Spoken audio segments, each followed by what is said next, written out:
Très bien, donc on est parti sur le live de ce soir sur le groupe Facebook là pour le devenir magnétiseur professionnel, parler magnétisme, et le live de ce soir et concerne justement, j'espère que vous m'entendez bien, voilà, justement permet de répondre à certaines questions que j'avais publiées dans le groupe concernant la transmission des énergies et si les entités existent. Voilà. J'aurai aussi d'autres éléments, d'autres vidéos que je vais pouvoir poster. En tout cas, merci pour les nouveaux arrivants dans le groupe, de votre participation, votre inscription aussi à ce groupe. N'hésitez pas de partager, de liker, de partager aussi éventuellement à des amis qui seraient intéressés par le groupe. Et donc je démarre. Alors pour les nouveaux aussi, pardon, arrivants, n'hésitez pas aussi de retrouver le premier live qui était un peu général et où je me présentais. Donc n'hésitez pas de le retrouver, de me poser aussi des questions si vous le souhaitez. Je me permettrai d'y répondre avec plaisir. Donc on démarre sur le live de ce soir sur justement la transmission de l'énergie en tant que magnétiseur. Alors que l'on soit débutant ou même un peu plus avancé, et encore plus si on est débutant, parce que à la fois comme je le disais dans une des vidéos sur les manifestations de départ quand on commence à magnétiser, dans notre corps, dans les maux de tête, les sensations dans les mains, de l'énergie qui nous traverse, etc. Eh bien, de la même manière, une question importante, c'est de savoir si on doit transmettre notre énergie ou au niveau de l'énergie, qu'est-ce qui se passe finalement. Donc l'idée c'est, alors merci en tout cas pour les personnes qui avaient déjà répondu aussi dans le groupe, sur la publication. Donc effectivement, l'idée globalement, on pourrait avoir deux types de réponses un peu différentes, mais globalement ce qu'il faut retenir, c'est qu'effectivement la réponse c'est non. L'idée c'est justement de ne transmettre le moins possible notre propre énergie. Pourquoi ? Parce que comme on est globalement, même si on n'a pas fait ces connexions, on est, qu'on le veuille ou non, tous connectés, interconnectés via nos chakras, nos centres d'énergie, les 7 chakras, il y en a plus, mais au moins des 7 chakras principaux, devant et derrière, qui eux-mêmes forment ce que l'on appelle notre aura. Et donc notre aura, elle peut aller à peu près à 2 mètres devant nous, derrière nous, en dessus et en dessous. Hein, c'est ce qui fait aussi qu'on a une connexion tellurique, donc de notre chakra 1 qui est sous le sexe et qui va comme un vortex qui descend dans la connexion dans le sol, et pareil bien entendu sur le cosmique là-haut, le 7 connecté à l'univers. Voilà. Donc ce qui fait qu'on a forcément tous ces rayons, en fin de compte ces vortex d'énergie, déjà qui ont une amplitude. Donc ce qui fait que, de fait, quand on est en lien avec des personnes, eh bien, que ce soit même physiquement, psychiquement, enfin énergétiquement, même à la maison ou même dans votre cabinet, eh bien forcément il y a une interconnexion de ces chakras les uns aux autres. Et donc c'est la raison pour laquelle aussi, je vous donne juste l'idée pour bien comprendre ça, c'est que tout simplement, d'ailleurs on vit souvent ça, c'est par exemple des personnes qui sont, on va dire, assez chronophages en termes d'énergie, c'est-à-dire que quand on est en contact avec elles, on sent qu'elles nous puisent un peu d'énergie. Quand on finit, elles nous ont vidé de l'énergie, on est fatigué, on n'en peut plus, enfin, etc. Donc ça c'est un signal.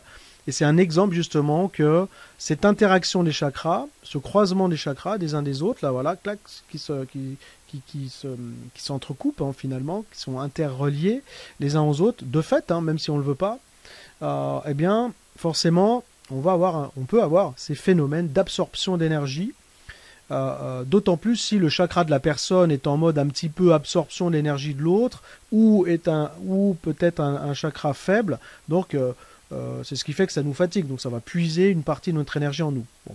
Ça c'est un premier exemple déjà d'explication que non, on ne transmet pas, enfin il ne faut pas transmettre son énergie, mais c'est la raison aussi pour laquelle c'est dangereux, parce que même si on ne magnétise pas, vous l'avez compris, de fait, on est quand même interrelié avec ces chakras. Donc ça veut dire, comme je l'annonce aussi moi dans les formations, je le présente et je forme justement là-dessus, surtout pour les magnétiseurs débutants, Et de toute façon, même pour les magnétiseurs qui ont un peu plus d'expérience, comme ça fait partie des piliers, des bases à utiliser régulièrement, il faut de toute façon se protéger, se connecter bien se préparer.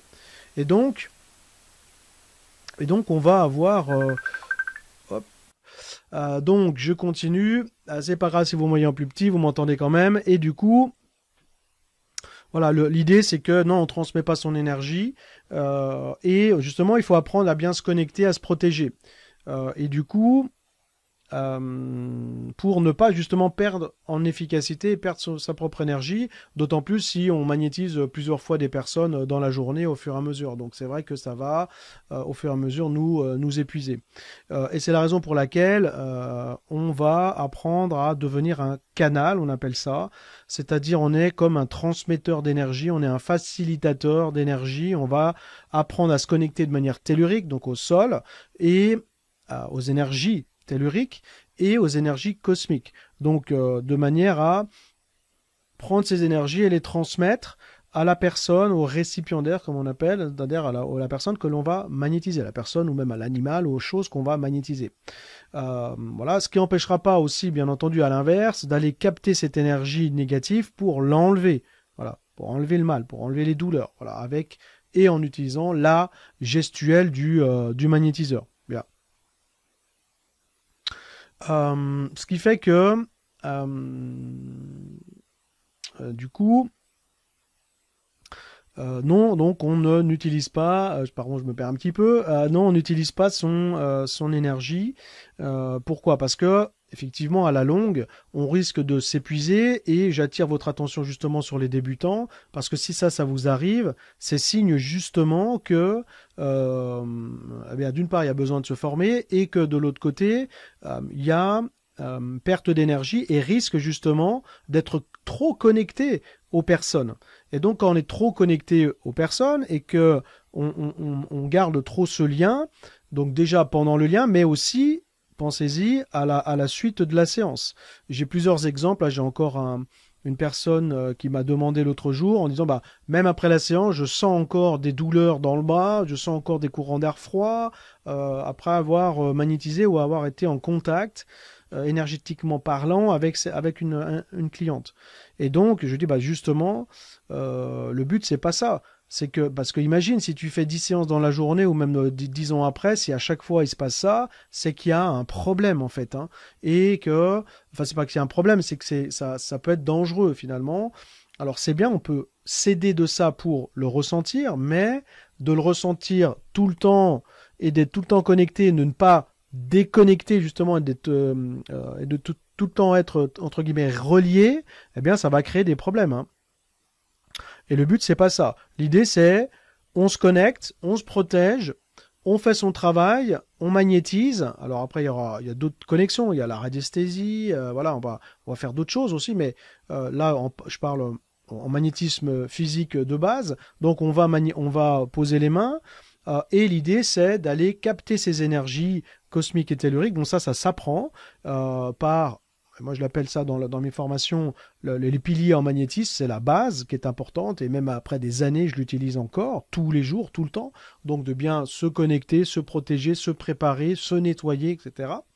Pour, une fois qu'on est dans le magnétisme physique, utiliser les passes magnétiques, les techniques du magnétiseur, au départ, hein, parce que ça va permettre de mettre en place des actions concrètes, bien ciblées, à bon escient, correctement pour ne pas se fatiguer, et le faire correctement pour avoir aussi un impact dans le corps de la personne, donc pour bien à la fois enlever le mal, intervenir sur le magnétisme spécifique, sur les douleurs ou les problématiques spécifiques, tout en ensuite rechargeant par exemple, l'imposition des mains, tout simplement pour recharger à la fois le corps, les zones du corps, les chakras, les organes, etc. Pour à la fois réharmoniser, transmettre de l'énergie, rebooster les chakras, par exemple s'ils sont très très faibles. Donc c'est vrai que là, tout simplement, c'est aussi comment détecter que le chakra est faible. D'une part par la rotation du pendule qu'on va pouvoir utiliser, mais aussi par l'analyse en radiesthésie avant de faire la séance. C'est pour ça que pour les personnes qui n'utilisent pas la radiesthésie, eh bien je les incite justement à l'utiliser, Mais encore une fois, il faut l'apprendre parce que ça va vous donner, ça va te donner une vraie capacité d'analyse pour voir ce qui se passe réellement, les fréquences de vibration, ce qui va et ce qui ne va pas. Donc, exemple, si un taux vibratoire, c'est l'échelle de Bovis notamment, c'est une des échelles en radiesthésie, mais ce n'est pas l'unique, hein, mais c'est un exemple que je te donne, c'est qu'en utilisant cette échelle de Bovis, ça va te permettre tout simplement d'analyser à combien la personne vibre, en sachant qu'on a un taux de vibration entre 6500 unités Bovis et 10 000, parce que la fréquence de vibration monte depuis plusieurs années, donc tous les êtres vivants qui sont sur la Terre montent en fréquence, en taux de vibration, ça ne veut pas dire qu'ils sont plus puissants, c'est-à-dire que c'est la fréquence de vibration. Comme un oscillomètre, donc c'est la fréquence de vibration qui augmente. Et donc ça va permettre de détecter si par exemple il y a un chakra qui est très faible, eh bien qui tourne à, je sais pas, à 1500 ou 2000, déjà ça permettra de comprendre que la fréquence de vibration est basse. Et donc, qu'il faudra intervenir parce que dans ce chakra qui est faible, ça va induire aussi et donc démontrer aussi qu'il y aura forcément dans ce chakra des organes qui dépendent de ce chakra, qui sont alimentés par ce centre d'énergie, qui se diffusent après dans les organes. Eh bien, ça montrera forcément que dans certains organes qui dépendent d'un chakra, eh bien, on aura des organes qui seront tout aussi on va dire, fatigué aussi, et là on le vérifiera par ce qu'on appelle le taux de vitalité, etc.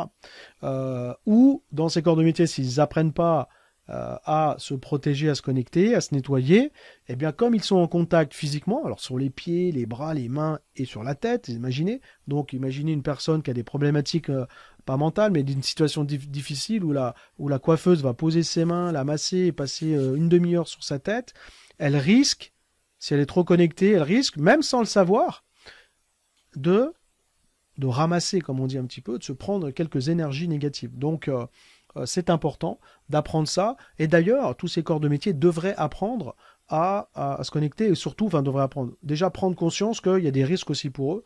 On voit bien parce que moi, je suis allé nettoyer aussi souvent à la fois des habitations, en géobiologie, même au niveau paranormal, et même des salons de coiffure. Là, j'ai une personne cliente que ça me fait penser, qui est sur la Haute-Savoie, où je suis allé nettoyer déjà deux ou trois fois son salon, où effectivement, eh bien, elle le comprend, elle fait attention, elle se protège un petit peu pour lui donner déjà quelques indications, et justement, même si elle ne magnétise pas, comme elle est en contact physique, pour être protégée globalement et ne pas perdre en énergie. Parce que déjà psychiquement, d'écouter, de se concentrer, de faire tout ça, c'est déjà ça. Déjà, ça induit déjà de la fatigue et de l'emprise énergétique. Bien. Et à la fois, il y a quand même une part où, effectivement, quand même, on donne malgré tout, c'est difficile de l'évaluer, hein, quand même un peu de son énergie. Je vous donne un exemple personnel où j'ai eu une de mes sœurs qui a eu un cancer du sein l'année dernière, ou il y a 2 ans même, ou pendant le Covid, un peu cette période-là, et en plus c'était à distance. Donc j'ai beaucoup travaillé à distance, énergétiquement pour rebooster, l'aider, etc. Mais aussi, du coup, ça lui a... ça l'aidait bien, mais du coup, moi aussi, pour aller au-delà de la puissance et être le plus performant possible, le plus impactant, j'ai quand même, de fait, dans mon intention, donner quand même un peu plus de mon énergie. Et c'est vrai qu'à un moment donné, c'est pour ça que j'attire votre attention là-dessus, que ce thème il est important, et qu'on n'est jamais à l'abri de faire des erreurs, et qu'il faut faire attention à tout ça, même avec l'expérience, et alors encore plus si on n'a pas d'expérience, de prendre conscience de ça. C'est le but justement d'échanger, de se former, d'avoir des retours entre guillemets, pas d'experts, mais des expériences en fin de compte, hein, pour pas tomber dans ces travers et pas les faire la même chose que nous on a fait. Donc c'est important d'écouter tout ça et puis de se l'appliquer à soi-même, hein, bien entendu. Et où, justement, je reviens sur l'exemple, où je donnais beaucoup d'énergie et force est de constater qu'à un moment donné, j'ai dû ralentir un peu le rythme et en lui disant, écoute, je ralentis, j'en fais un petit peu moins, mais voilà, j'ai déjà bien travaillé, c'est bon, je pense, les vibrations remontent bien, elle allait bien, et donc j'ai fait plutôt du travail à distance plus souple, plus calme, tranquillement, de manière à ce qu'elle puisse continuer à en bénéficier, voilà, sans m'épuiser. Voilà, donc attention, il y a quand même, vous l'avez compris, un risque. Donc, mais bon, effectivement, quand on est touché un peu personnellement, ça peut être justement là un peu le danger, surtout au départ, encore une fois, quand on n'est pas formé, on y met toute une bonne intention. Voilà. Après, effectivement, il y avait une réponse d'une personne là, qui a noté dans le groupe sur le fait qu'il faut aussi faire attention, notamment sa convention mentale, effectivement, son intention et sa convention mentale. On peut transmettre de l'énergie, l'idée c'est ça, c'est que dès le départ, on va prendre ces énergies cosmiques telluriques pour la transmettre. Voilà.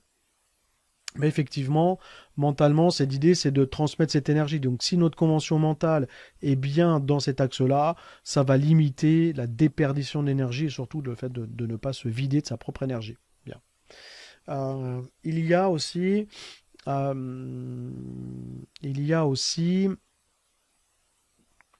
qu'est-ce qu'il y a d'autre aussi justement dans cette transmission d'énergie? Oui, un autre élément intéressant, par exemple. Vous savez, on dit souvent magnétiseur guérisseur. Alors, pour vous le résumer en faisant vite, si on le dit ainsi, c'est qu'il y a une différence. La différence, c'est quoi? Alors, d'une part, guérisseur parce qu'on peut être un guérisseur par les prières et ne faire que ça, par exemple, d'une part. Donc, on ne sait même pas peut-être magnétiser, mais on peut faire de la guérison parce qu'on transmet des prières. Mais même attention à ça, parce que la prière, c'est une intention, c'est une énergie qui traverse le temps et l'univers, elle va sur une personne. Donc, c'est comme si ça créait, oui, un passage, un vortex d'énergie, ou même à l'intérieur de ça, justement, les entités peuvent passer. Et donc, de l'énergie négative peut s'intégrer et passer à travers ça. Et donc, si on le fait, on n'est pas assez bien protégé, on peut se prendre en retour une énergie négative. Donc, il faut faire aussi attention, même si on fait que ou en plus des soins à distance par la prière, voilà, par exemple. Donc ça, il faut faire aussi attention.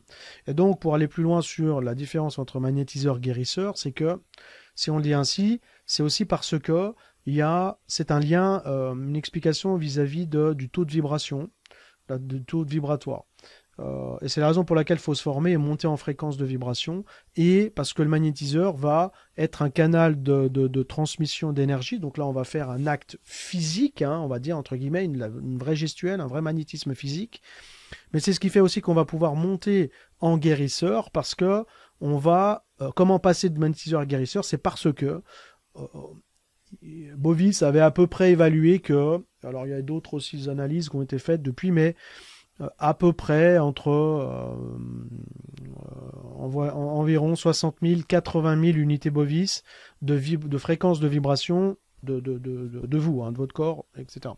Donc quand on atteint cette vibration, on peut commencer en tant que guérisseur, à utiliser de plus en plus du travail à distance, des prières de guérison,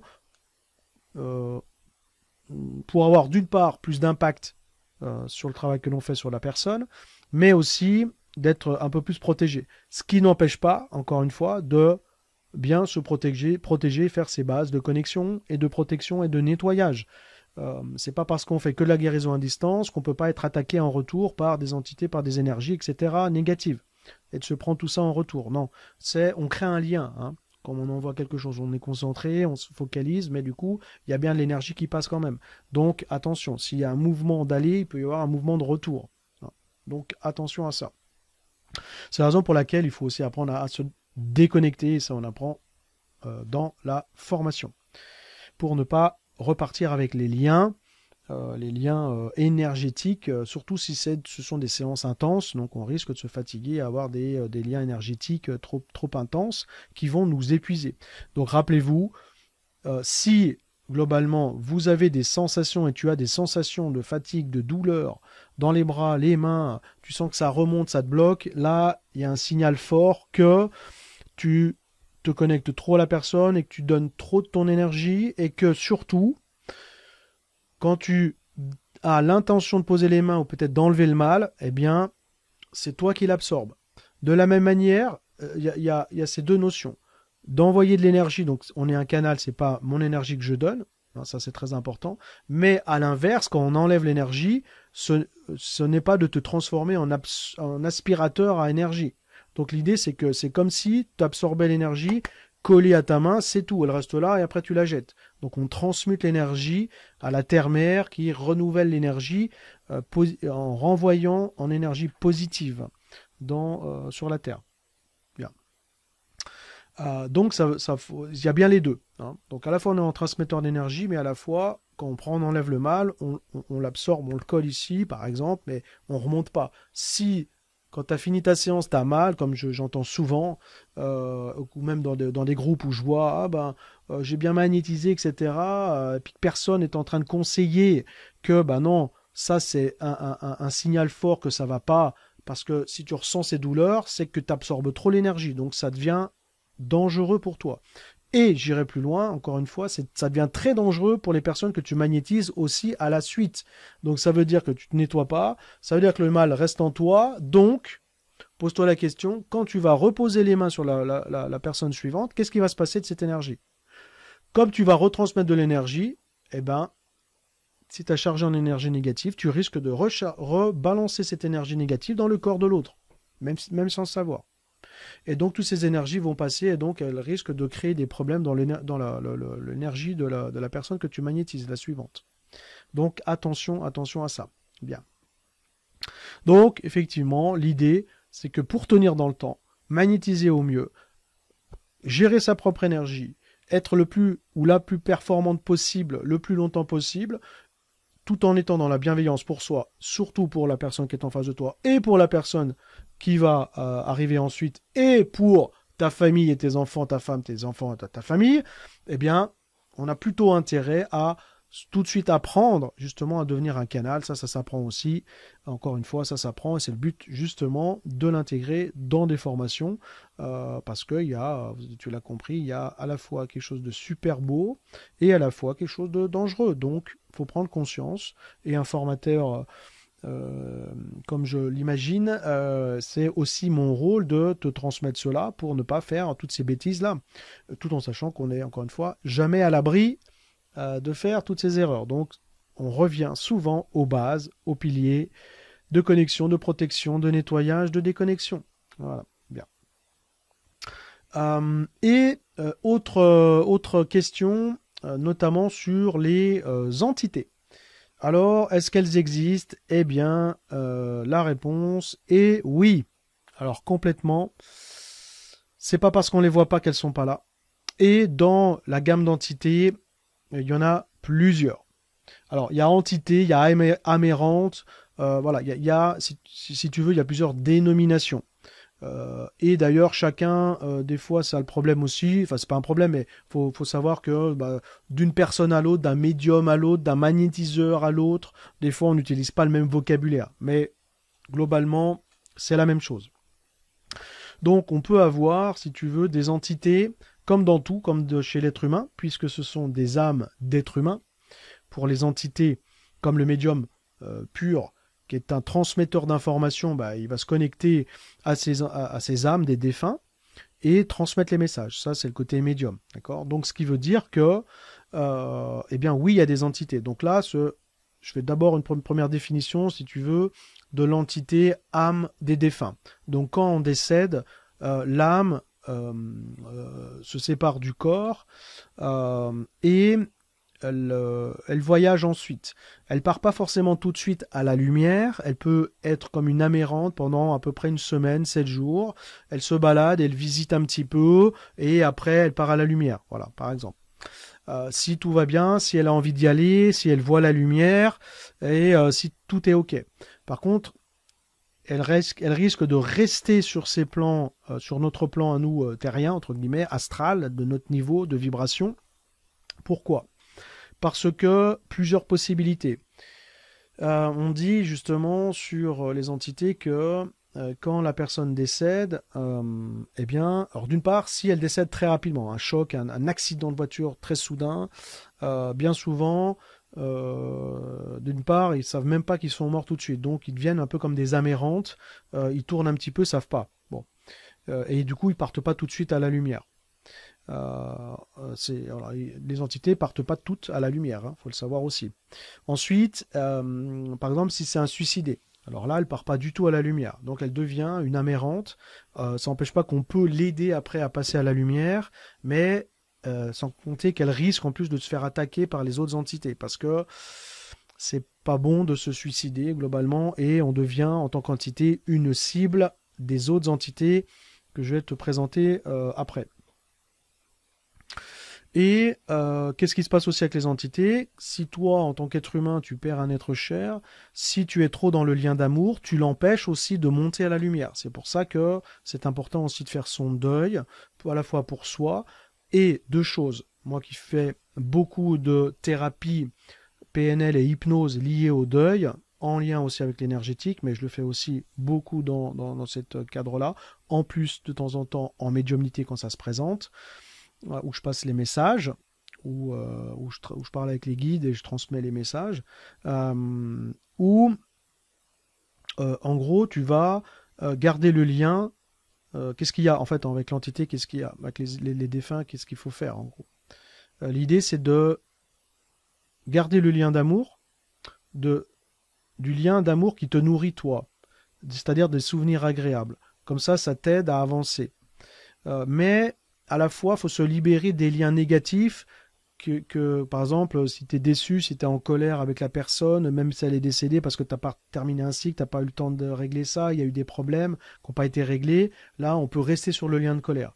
Donc du coup, c'est pour ça que les entités nous passent souvent ces messages-là, de dire aux personnes, aux vivants, qu'elle arrête d'être dans la colère quand elle pense à moi. Parce que du coup, ça les chagrine et elles restent et elles veulent nous aider à changer notre vision de la chose et revenir sur quelque chose de plus positif. Bon, ça c'est un élément. Et c'est ce qui fait aussi que des fois, elles passent pas à la lumière parce qu'elles voient en fait le mal que ça nous laisse. Et quand l'entité décède, quand la personne décède, notre âme comprend tout ce qu'on a fait de bien et de mal dans le passé. Donc c'est ce qui fait aussi que souvent les entités, les âmes, ne partent pas tout de suite parce qu'elles voient le mal qu'elles ont fait et elles veulent rester pour régler les problèmes ou pour aider la personne à la guider. Voilà. Ou pour transmettre un message de pardon, d'excuse ou d'explication, peu importe. Voilà. C'est ce qui fait qu'on peut avoir beaucoup d'entités. Tout en sachant que sur les entités, tenez-vous bien, globalement, une personne sur deux a des entités autour d'elle. Voilà. Ou en elle. Ça dépend quel type d'entité. Donc on a cet aspect d'entité qui tourne autour. Bon. Voilà, donc les entités, elles existent.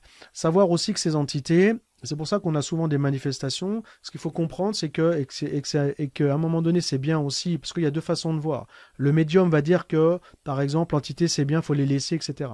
Et puis, moi, j'ai l'autre version aussi, magnétiseur, pour dire, et comme je suis un passeur d'âme, en ayant fait des milliers de passages d'âme, ça s'apprend aussi de le faire correctement, avec toute humilité, au bon moment, etc., etc., où on va ouvrir le tunnel pour les aider à passer à la lumière. Bien. Mais que globalement, donc encore une fois, ça s'apprend et qu'on le fait pas n'importe comment. Bon. Et que, pardon, je me suis perdu un petit peu. Oui, les entités globalement.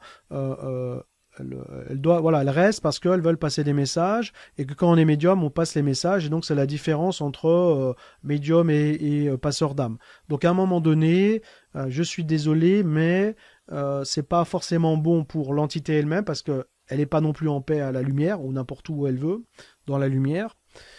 Et à la fois, c'est pas bon non plus pour les vivants parce que voilà ce qui se passe, c'est que les entités, elles passent dans notre aura. C'est ce qui fait que des fois, on a des manifestations à la maison, on a les lumières qui clignotent, on a des baisses d'énergie. Ben oui, pourquoi? Parce que les entités ont besoin d'énergie pour, entre guillemets, survivre et avoir suffisamment d'énergie dans le niveau astral où elles sont.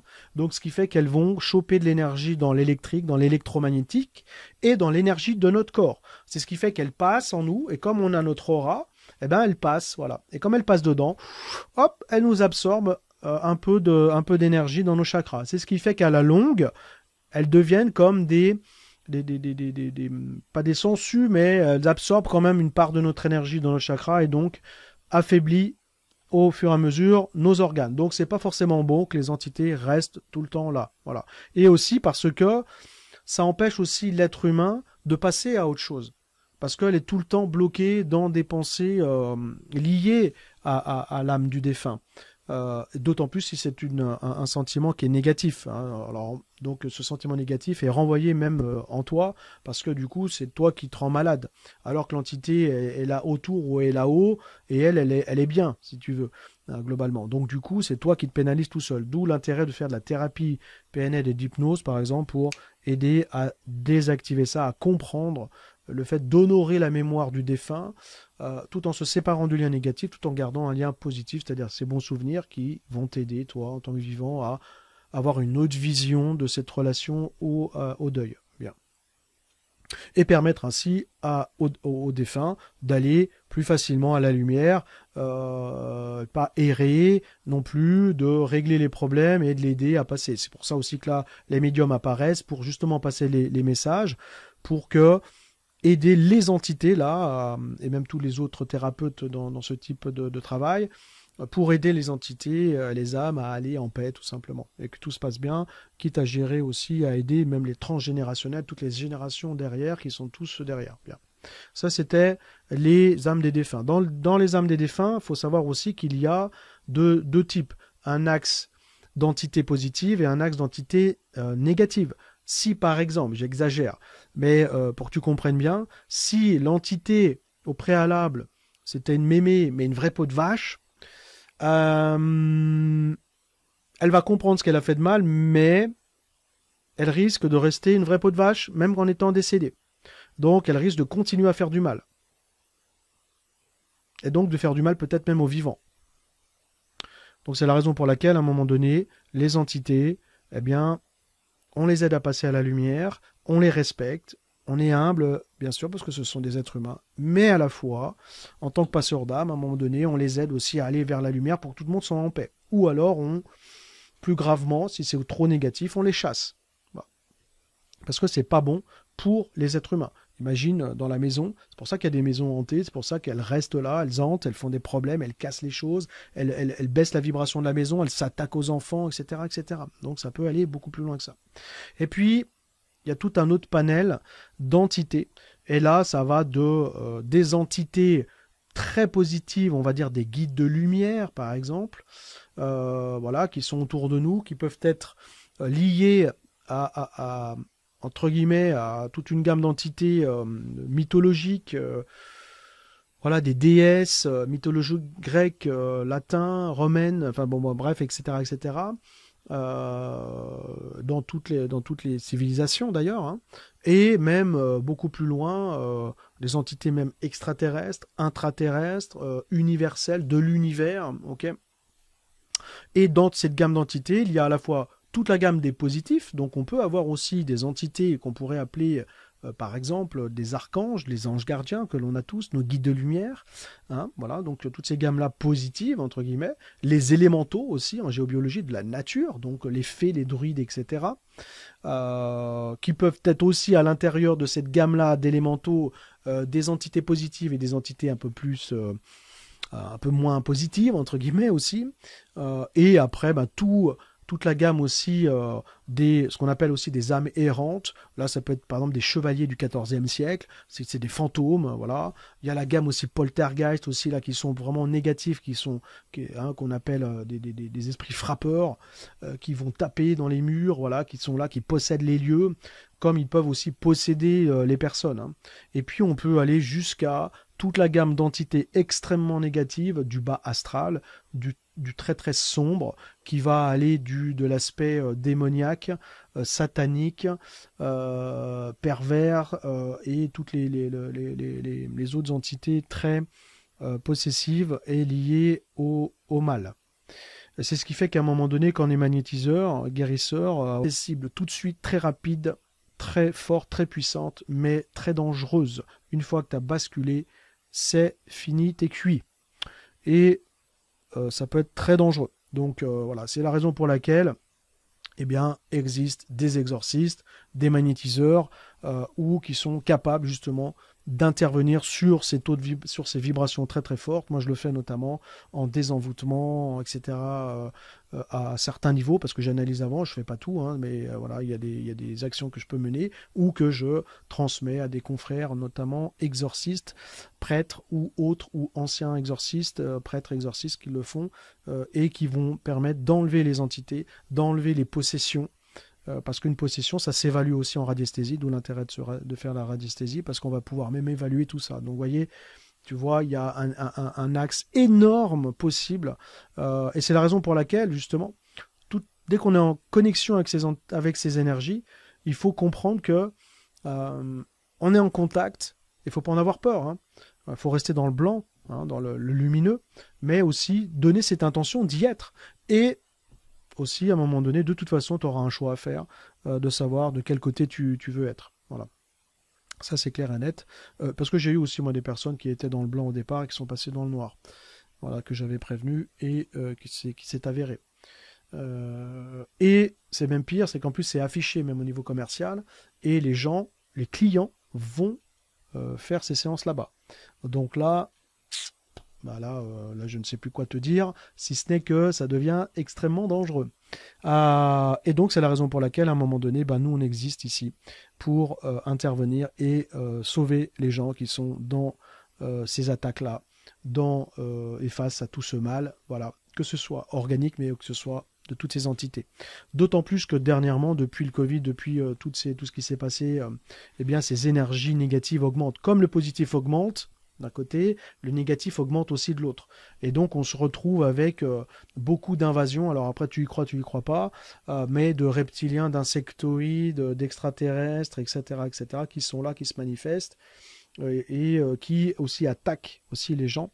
Donc, parce qu'il y a des entités positives et des entités négatives, hein, tu as compris. Voilà. Et donc, c'est important. En tant que magnétiseur, on peut apprendre à faire ça. Ça ne veut pas dire que tu seras et que tu le feras. Mais pour ceux que j'ai formés, par exemple, eh bien, ils apprennent et on le fait en toute progression. Hein, parce que tu as compris qu'il faut monter sa vibration d'abord. Comme moi, je l'ai fait au fur et à mesure des années, j'ai pas commencé à faire ça tout de suite. Voilà, je suis monté assez rapidement en vibration pour faire tout simplement des passages d'âme déjà très très beaux, à faire passer les êtres à la lumière. Et ça, déjà, c'est magnifique. Et quand on monte après en vibration, on peut s'attaquer à quelque chose de beaucoup plus difficile, mais chacun trouve sa place, il n'y a pas de problème, bien entendu. Tu n'es pas obligé d'atteindre ça, mais sache que ça existe. Et en tant que formateur, expérimenteur, on va dire, de toutes ces situations au fur et à mesure, il y en a encore plein d'autres, hein, je n'ai pas fini d'apprendre encore une fois, mais pour l'avoir vécu personnellement, pour avoir fait des désenvoûtements, pour avoir fait des attaques de démons, des possessions, de la magie noire, etc., etc. Je commence à être bien, malheureusement, un peu échaudé. Et ça ne veut pas dire que je le fais. Hein. Par exemple, j'ai eu l'autre fois une maison qui était complètement envoûtée, j'ai pas pu la faire, c'était catastrophique. Donc là, c'était beaucoup trop puissant pour moi, il aurait fallu y aller à plusieurs magnétiseurs, voilà, c'est pas facile, mais ça existe, hein. Voilà. Donc ce qu'il faut, c'est comprendre que ça existe et qu'il y a un choix à faire, d'aller vers la lumière, de ne pas se faire avoir aussi, faites attention aussi à ça, il faut se faire aider, il faut apprendre aussi à détecter le positif, et quand on fait et on met en place tout ce positif, forcément, eh ben, on est un peu plus protégé. Après aussi, plus tu vas monter en vibration, plus toi aussi tu deviens une cible, hein, quelque part aussi, parce que c'est comme si tu étais tellement lumineux ou lumineuse que c'est génial, ça aide, mais à la fois tu peux être une cible aussi du mal qui va commencer à t'attaquer un petit peu. Bon, mais c'est pour ça que tout simplement tu te protèges, y a plein de choses à mettre en place. Faut se faire aussi nettoyer de temps en temps, hein. Voilà ce que je fais moi aussi, ou même des accompagnements, des supervisions, ou des confrères du niveau supérieur qui m'aident aussi à me nettoyer ou m'alerter, puis de temps en temps je check un petit peu tout ça. Voilà. Très bien. Donc j'espère que ça t'a plu, ce petit live. Désolé pour l'écran, hein, mais j'espère que au moins t'as entendu tout ça, les explications. On y reviendra et que tu comprends maintenant pourquoi c'est important d'apprendre, de se former, parce que sincèrement, tu ne peux pas rester comme ça sans rien faire. Il faut apprendre, il faut se former, il faut expérimenter, il faut être bien guidé, parce que pour le faire en plus en toute bienveillance, en toute sécurité, et puis avoir un bon impact. Parce que j'entends trop de formations où ils parlent pas des entités extérieures et ils disent bah voilà, deviens magnétiseur en 10 minutes. Bah non, je suis désolé, pour moi c'est très dangereux parce que je ne sais pas si c'est le cas dans les formations, dans ce type de formation, s'ils annoncent que quand même il y a des difficultés et une potentialité d'énergie négative, quelle qu'elle soit, qui nous entoure. Il faut quand même prendre conscience de ça, je pense, en étant sérieux. C'est ce qui fait que notre travail aussi derrière est valorisé. Et quand tu as des gens qui viennent, ben, ils comprennent l'impact que tu as, l'importance du travail que tu as fait. Et surtout moi, par exemple, pour terminer là-dessus, quand je vais nettoyer des maisons, j'ai eu encore 2 cas là dernièrement où tout change. Le corps change, l'énergie monte, les personnes dorment mieux, les enfants dorment mieux, même les animaux, l'énergie remonte, tout le monde est protégé. Et là, ils se rendent compte vraiment du travail qu'on a fait. Parce qu'ils ont détecté, et pendant la séance, justement, le nettoyage, j'en parle, j'explique tout ça. Et ils ressentent, et ils voient bien la différence entre avant et après. Et quoi qu'on en dise, il y a quand même bien une différence, il y a bien des modifications. Comme les géobiologues qui travaillent à bouger, à protéger des ondes électriques et électromagnétiques, bouger les lieux, nettoyer, etc. Comme moi je le fais aussi en géobiologie, en tant que sourcier, aussi dans le paranormal. Où on voit les effets bénéfiques, hein, quand on fait un travail professionnel, carré, respectueux et professionnel. Bien. C'est ma vision de la chose, expérimentée, tu l'as compris aussi avec des milliers de séances et de tous ces cas réellement traités. Et les personnes, d'ailleurs, il y a des personnes qui sont dans le groupe qui vont se reconnaître notamment sur le travail énergétique, d'entités négatives qu'on a travaillé, qu'on a nettoyé. Salut à toi, j'espère que tu vas bien. Et oui, c'est ce qui fait aussi ça conforte, qu'il faut se former, qu'il faut apprendre tout ça. Bien. Donc j'espère que ce petit live intense en information, c'est que le début, et encore je suis pas allé trop loin, encore une fois, dans toutes ces informations. C'est déjà assez important. J'espère que je t'ai pas fait peur non plus. Mais justement, n'hésite pas, mets tes commentaires en dessous, n'hésite pas à te poser tes questions et d'aller plus loin ensemble et au plaisir de t'accompagner prochainement. N'hésite pas à te poser tes questions et surtout de se former et de prendre conscience de ces énergies. Donc voilà, de se protéger, de se nettoyer et si tu le souhaites, au plaisir de t'accompagner. Allez, à bientôt, bye bye pour un prochain live, des prochaines vidéos, des prochaines communications. Allez, à bientôt. Salut, bye bye.